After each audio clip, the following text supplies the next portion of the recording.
अब हम बात करते हैं कुछ हीलिंग टेक्निक्स के बारे में, जिससे हम ये 7 फेजेस से बाहर निकल सकें। अगर हमारे घर के पास बीच है या पानी है, तो आप सुबह उठ के first thing in the morning उस बीच पे नंगे पाँव चलें। Do this consecutively 9 days. जब भी हमारे पैर रेत में जाते हैं या पानी को टच करते हैं या धरती में कहीं भी हम मिट्टी पे चलते हैं, तो हमारा जुड़ना, हमारे सोल्स, हमारे पैरों की निचले हिस्से से हम जुड़ जाते हैं और वहीं से हमारी एक्चुअल कनेक्शन अर्थ के साथ होती है। अगर कोई पेड़ है आपके घर के पास, उसे ज़ोर से जाके हग करके, अगर मन भरा हुआ हो, आप रोना चाहते हैं, तो प्लीज़ डू सो।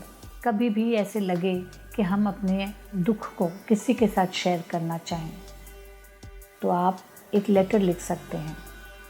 उसमें वो कुछ लिखें जो हमें क्रोधित करता है, जिससे हमें नाराज़गी हो या हमें दुख देता है। लेटर में आप 1, 2, 3, 10 पेजेस का लेटर लिखें। फिर वो लेटर को आप आईने के सामने एक बार लास्ट टाइम रीड करें। वो लेटर को लेकर आप अग्नि के पास या कैंडल से उसे जलाएं और जितने भी एशेज़ हैं उठा के उसको पानी में डालें।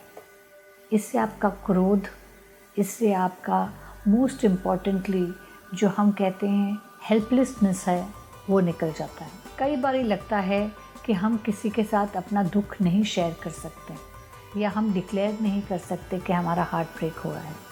फिर आप ये लेटर लिखें या उस इंसान का नाम लिखें, पॉइंट्स में लिखें। अगर क्रोध है, अगर किसी ने आपको धोखा दिया है, तो उसका आप पेपर फाड़ के फ्लश कर सकते हैं। और अगर सच्चे मन से उसको याद किया है, तो हम उसको किचन के सिंक में भी डाल सकते हैं पेपर को। इसी तरह अगर किसी की डेथ हुई है और हम उन्हें बहुत याद कर रहे हैं, तो वो पेपर को, हम लेटर को या काटे हुए छोटे टुकड़ों को हम ज़मीन में गाड़ सकते हैं। ये हमारे इमोशंस पे डिपेंड करता है, क्या हमें क्रोध है या उसे सच्ची लगाव है।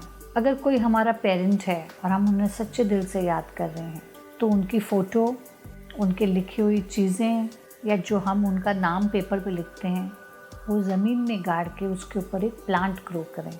इससे उनकी याद, उनकी वैल्यूज़ और उनके साथ हमारी बहुत सारी यादें जुड़ जाएंगी।